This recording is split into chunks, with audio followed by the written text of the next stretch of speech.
आंखों में अंधेरा। वीरान गांव के किनारे एक पुराना हवेली था जिसे लोग भूतों का निवास स्थान मानते थे। राज, एक शहरी युवक, उसी गांव में अपनी चुनौती लेने पहुंचा।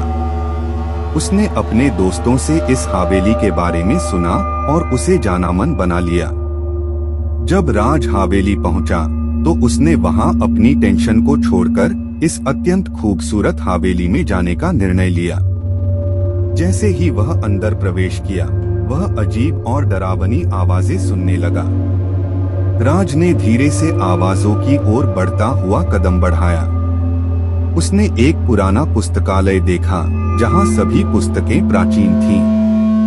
एक पुस्तक में उसने एक अद्भुत चित्र देखा जिसमें एक हसीना दिख रही थी, लेकिन उसकी आंखों के स्थान पर सिर्फ काले गोले थे।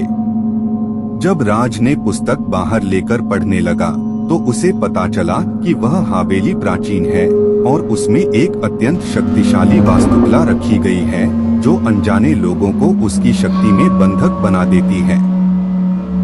राज ने अपनी सारी हिम्मत जुटाई और वह पुस्तकालय की खोज में निकला। उसने एक गुप्त दरवाजा खोला जो उसे एक अजीब और भूतिया दुनिया में ले गया। वहां राज ने एक भूतिया महल देखा जिसमें वह अकेला था। वह महल अत्यंत सुंदर था, पर उसकी सभी दीवारों पर डरावनी तस्वीरें थीं। अचानक राज को अपने पूर्व जन्म की याद आने लगी। वह जान गया कि वह पिछले जन्म में इसी हवेली का मालिक था और उसकी प्रेमिका ने उसे धोखा दिया था। उस दुख भरी यादों में राज को वही भूतिया वस्तुकला मिली जो उसे उस भूतिया महल में बंधक बना रही थी। राज ने वस्तुकला को ध्यान से देखा और उस पर एक विशेष मंत्र पढ़ा। जैसे ही राज ने मंत्र पढ़ा, वस्तुकला का आकार बढ़ा और वह एक सुंदर और सजीव लड़की बन गई। वह राज का आभारी थी कि उसने उसे उस भूतिया स्थिति से मुक्त किया। राज ने हवेली छोड़ दी, पर उसके दिल में वह भूतिया महल और वस्तुकला की यादें सदा के लिए बस गई।